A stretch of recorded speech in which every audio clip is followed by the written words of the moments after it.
If I tell you right now, the name is Joe. Senator Joe Biden seems to be the favorite, according to the Associated Press, to become the running mate of Barack Obama. I mean, could this be happening? Could be announced as early as today. And by the way, if that does happen, one of the happiest guys will not be Joe Biden. Will it be Rush Limbaugh? That's right. Yesterday, he opened his radio cast by saying this. Rush said, "I really hope it's Biden. You don't want to say that too loud, but I really do hope that it's Joe Biden because we've got a mountain of archival audio on Joe Biden, plus the arrogance factor times 2. Biden and the Messiah would be just delicious." Well, that means it won't be Joe Biden. If all the deal makers are saying that it will be Joe Biden, it'd be interesting to go back and look at the history of potential VP picks and see who was in the lead and how many times that person was actually selected. I mean, I don't have enough history in my data bank in my brain, but for sure with Dick Cheney, he was not the person in the front Or Dan line. Quayle. No. Look at that. So I bet it won't be Joe Biden based on the fact that everyone says it will be Joe Biden. Well, don't you also remember when Joe Biden announced, I am going to run for president? He also talked about Barack Obama that day and talked about him being clean. That's right. He said of... Was that Joe Biden? Yeah. That was Joe That's Biden. Right. Oh, my goodness. This is the quote he said of Obama. I mean, you've got the first mainstream African-American who is articulate and bright and clean and a nice-looking guy. I mean, that's a storybook man.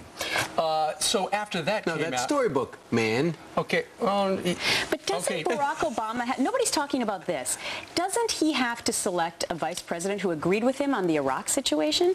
And I believe that Evan Bayh voted for Iraq, did he not? He's a moderate Democrat. And also, what about... Well, Tim Kaine's a governor, so he would have not voted on that. Well, here's the thing. If Joe Biden is the leader, though, he's a barrel of gaffes. Not only did he say that really stupid thing about Obama, but I was looking in one of the Delaware newspapers this morning, and once he said, you cannot go into a 7-Eleven or a Dunkin' Donuts without an Indian accent. We play that on the radio show all the time. Also, you've got the fact that when Joe Biden ran for president, I think it was 1988, there was the plagiarism scandal. He just outright stole the comments of Neil Kinnock over in Great Britain. Well, it's extraordinary. Well, yeah.